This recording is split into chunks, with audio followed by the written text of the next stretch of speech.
Whoopi Goldberg is never one to bite her tongue, and once again, she's proving that when something doesn't sit right with her, she's going to speak up, loud and clear.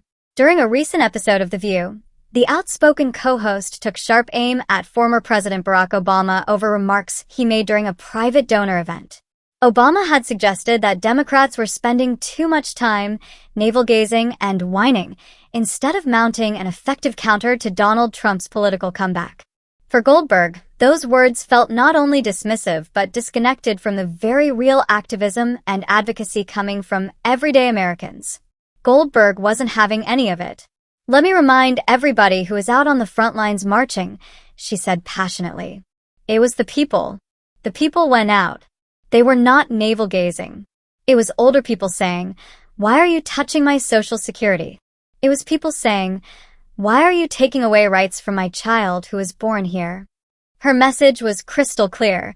This wasn't a case of Democrats sitting back and sulking. It was grassroots democracy in action. And as she pointed out, these weren't baseless complaints. These were real fears rooted in real policy shifts that directly impacted Americans across the country. Adding fuel to the fire was billionaire entrepreneur Mark Cuban, who made similar criticisms of the Democratic Party. In a virtual appearance aired on The View, Cuban claimed that Democrats were going after the wrong pressure points and criticized their messaging strategy as being too focused on saying, "Trump sucks," rather than offering compelling alternatives. While his remarks may have been intended as constructive criticism, Goldberg wasn't buying it. She pushed back, saying that the frustration among Democrats has been building not out of laziness or a lack of ideas, but from seeing their core values repeatedly challenged over the last several years. Goldberg emphasized that it's not the Democratic base that's been lacking energy or direction. It's the political class and public figures like Obama and Cuban who might be overlooking the deeper commitment of everyday voters. "This has not been about Democrats laying back. This has been about y'all," she pointedly said, directing her frustration at party leaders and influential voices. Her argument? That the passion is alive and well among regular Americans, those showing up at marches, calling their representatives, organizing online, and fighting for rights in their communities. She didn't deny that the Democratic Party has its internal challenges. But Goldberg firmly believes it's unfair to characterize that energy as whining or passive.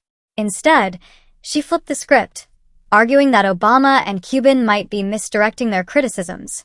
"With much due respect," Goldberg said, "you're pointing the wrong finger at the wrong person." And that's a powerful statement coming from someone who has long used her platform to amplify the voices of those who often go unheard. In the end, Goldberg's fiery rebuttal was less about defending the Democratic Party and more about defending the people behind it, the ones who've marched, protested, organized, and resisted. Her frustration reflects a broader sentiment among voters who feel their efforts are often overshadowed by political commentary that doesn't recognize the sweat equity of grassroots movements. She reminded us that real change doesn't always start in donor rooms or debate stages. It starts in the streets, in the homes, and in the hearts of those fighting for something better. And if there's one thing Goldberg made abundantly clear, it's this: don't confuse passion and persistence with whining. Because when rights are on the line, staying silent simply isn't an option.